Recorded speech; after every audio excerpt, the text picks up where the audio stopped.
दिए गए विकल्पों में से समवृद्ध स्वर का उदाहरण कौन सा है? आंसर है ई।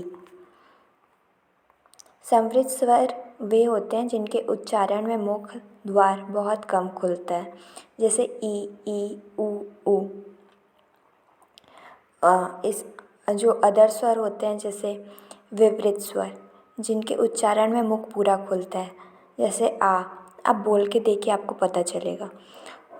सेकंड है अर्ध विवृत स्वर, जिनके उच्चारण में मुख आधा खुलता है, जैसे अ, ए, ओ। समवृद्ध स्वर, जिनके उच्चारण में मुख द्वार बहुत कम खुलता है, जैसे ई, ऊ। अर्ध समवृद्ध स्वर, जिनके उच्चारण में मुख द्वार आधा बंद रहता है, जैसे ए, ओ।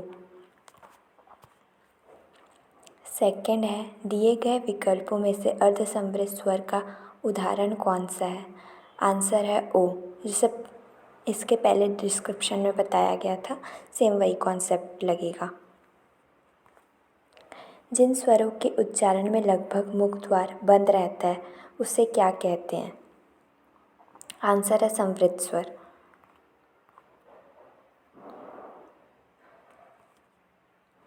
किस शब्द में री का उपयोग नहीं हुआ है?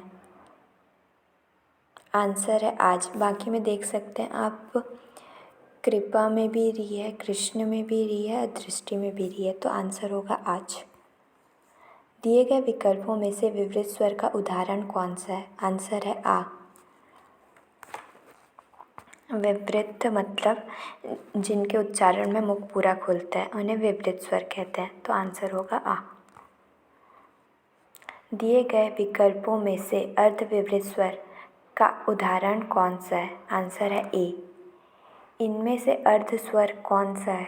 आंसर है य। अर्ध स्वर का अर्थ है इन ध्वनियों के उच्चारण में उच्चारण अवयवों में कहीं भी पूर्ण स्पर्श नहीं होता है तथा श्वास वायु अनवरोधी रहती है। हिंदी में य व अर्ध स्वर है।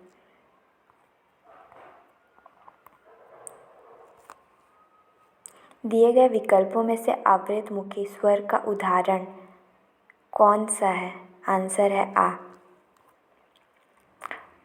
मुख पेशियों की शिथिलता या दृढ़ता के आधार पर स्वर का एक प्रकार निम्नलिखित है।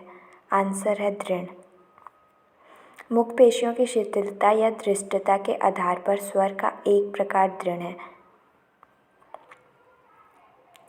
शिथिल स्वर, इन स्वरों के उच्चारण में मुख की मांसपेशियां प्रायः शिथिल हो जाती है, जैसे अ, ई, उ।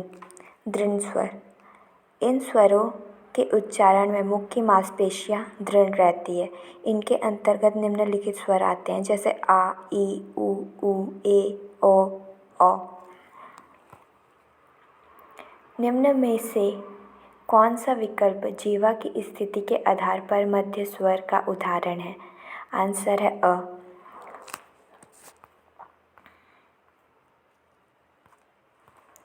मध्य मतलब जो जीवा के मध्य से उच्चारित होते हुए प्रतीत होती है।